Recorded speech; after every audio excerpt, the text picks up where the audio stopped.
Bonjour à tous, on se retrouve aujourd'hui pour une nouvelle vidéo. Alors aujourd'hui je vais vous donner 5 idées pour avoir vraiment votre bureau parfait pour une rentrée au top. C'est parti.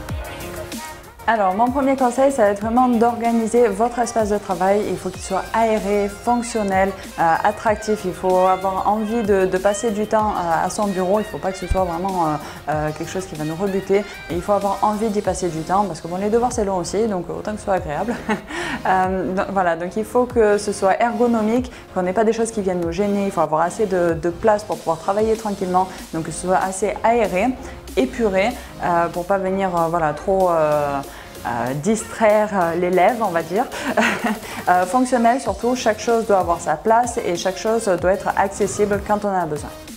Alors pour ça, il va falloir créer des zones, des possibilités de rangement pour mettre les crayons d'un côté, les feutres de l'autre, les cahiers, les livres pour faire les devoirs, les livres pour la lecture personnelle. Créer des petites zones comme ça pour vraiment pouvoir tout avoir sous la main au bon moment.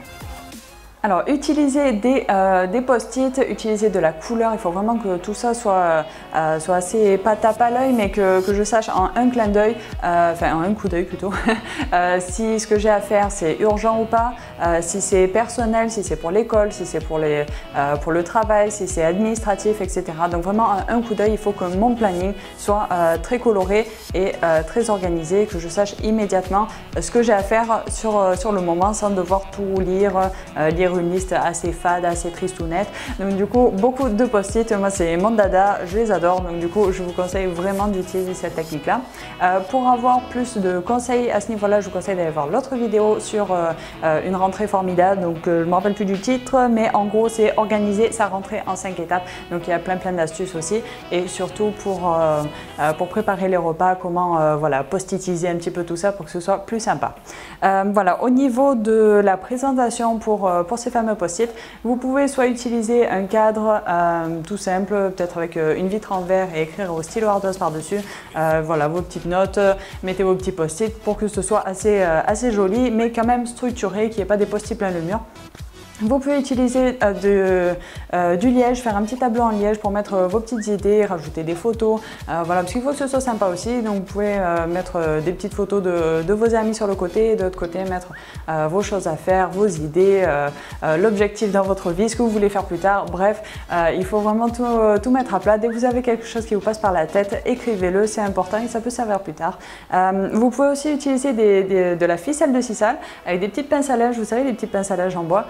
Pour accrocher un petit peu tout ça. Vous pouvez l'organiser par, admettons, faire un tableau avec trois ficelles et mettre des petites épingles pour accrocher vos notes. Par exemple, sur le premier cordage, il peut y avoir pour la famille, pour l'école, pour le travail, et mettre ce que vous avez à faire. Peut-être les post-it rouges, c'est le plus urgent, les post-it verts, c'est le moins urgent et le post-it jaune, c'est vraiment par plaisir. Enfin bref, je vous laisse voir tout ça sur le Pinterest et dans l'autre vidéo.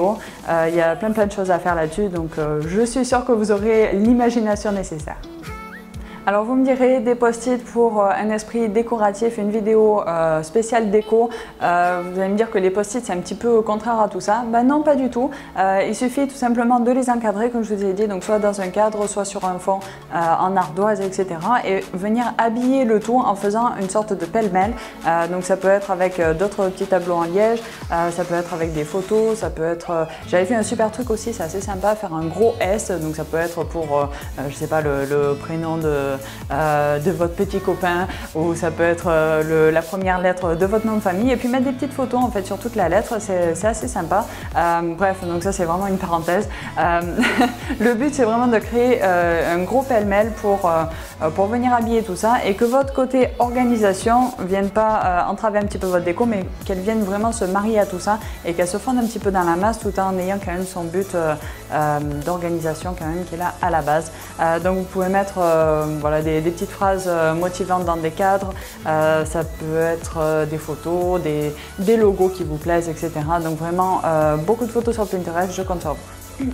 Alors pour le quatrième point, moi je vous conseille d'utiliser des phrases, des slogans, des phrases motivantes, des phrases aussi coup de pied au cul qui vont venir vous réveiller, vous motiver, vous donner un but, voilà, qui vont vraiment comment dire, vous inspirer tous les jours. Donc vous n'allez pas forcément les regarder tous les jours, mais quand vous jetterez un œil dessus ou quand vous aurez besoin d'un petit coup de pied au cul, vous savez que vous avez votre phrase, qu'elle soit dans un pêle-mêle, ça peut être sur votre pot de crayon par exemple, arrête de regarder les couleurs et active-toi.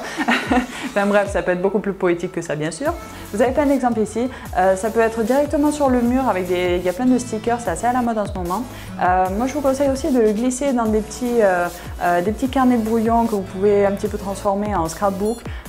Qui vont voilà, vous mettre une petite touche d'humour, quelque chose un peu sympa.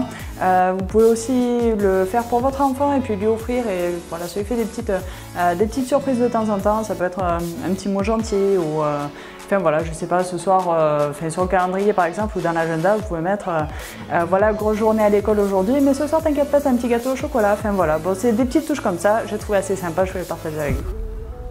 Alors vous me direz que tout ça, ça n'a pas trop d'intérêt au niveau décoratif, donc pour une vidéo de conseils déco, ça peut être un peu farfelu. Ben non, pas du tout, parce que tous ces éléments, ça va vous permettre vraiment de créer le fond en fait de votre décoration, placer les éléments importants qui vont vous aider au quotidien, et ensuite on va les personnaliser en choisissant un thème, une couleur, un style qui vous plaît, et vraiment venir personnaliser chaque élément. Donc si par exemple vous êtes sur quelque chose d'assez assez naturel, vous pouvez partir sur des couleurs vert foncé, vert clair marron par exemple.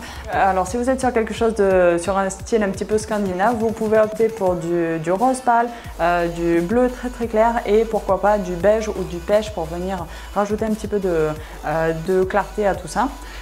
Si vous voulez plutôt opter pour quelque chose d'assez tendance, le noir avec le blanc et une petite touche de doré ou de cuivre, c'est super en ce moment. Donc n'hésitez pas à vraiment personnaliser chaque élément, que ce soit le pot à crayon, le pêle-mêle, votre chaise, votre bureau, enfin tout doit y passer, et je vous assure, le résultat est top.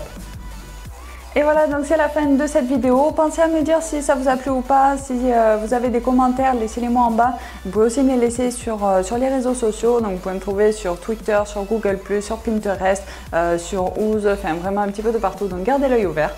Vous pouvez aussi aller voir beaucoup plus d'informations complémentaires, les pages Pinterest, etc. qui sont tous regroupées sur www.coachingdeco.org. Voilà, plein d'informations complémentaires, des petites astuces, enfin bref, des petites surprises pour vous. Donc vraiment, allez y faire un tour. Abonnez-vous pour ne rien rater. Pensez à me laisser des petits pouces bleus si vous avez aimé cette vidéo, si vous m'aimez bien, si vous voulez m'encourager à en faire plus. Pensez à bien analyser avant de foncer tes PC. Passez une super rentrée. Je vous dis à très vite pour une nouvelle vidéo.